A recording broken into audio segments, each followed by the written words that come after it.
আল্লাহ যদি ডাক দেয়া বলেন, ওরে বান্দা,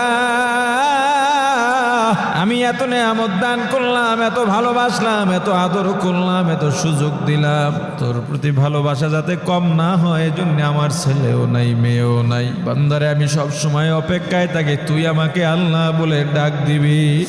বান্দারে দুনিয়ায় কাজ করো, ক্লান্ত হয়ে যাও, আমি আল্লাহ রাত দিলাম বিশ্রামের জন্য, কিন্তু আমি আল্লাহ লা তাখুযুহু সিনাতুন ওয়ালা নাওম, আমি আল্লাহ ঘুমাই না, আমাকে তন্দ্রায় ধরতে পারে না। কারণ তুই যদি গভীর রাতে উঠে আমি আল্লাহকে আল্লাহ বলে ডাক দাও, আমি যদি ঘুমায়া যাই তখন তোর ডাকে কে সাড়া দেবে বল? কিন্তু বান্দা সারা রাত তুই ঘুমাইলি, আমি আল্লাহ তোকে জেগে জেগে পাহারা দিলাম।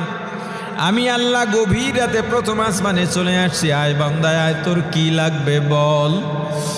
তোর শত্রু কারা, তার মোকাবেলা করতে পারোস না, আমি আল্লাহকে বল, আমি তাদেরকে স্তব্ধ করে দেব। তোর মনে যত দুঃখ আছে আমি আল্লাহকে বল, আমি আল্লাহ তোর দুঃখ দূর করে দেব। চাওয়ার মতো যদি চাওয়া যায়, আল্লাহ তোমায় ডাকতে জানি না,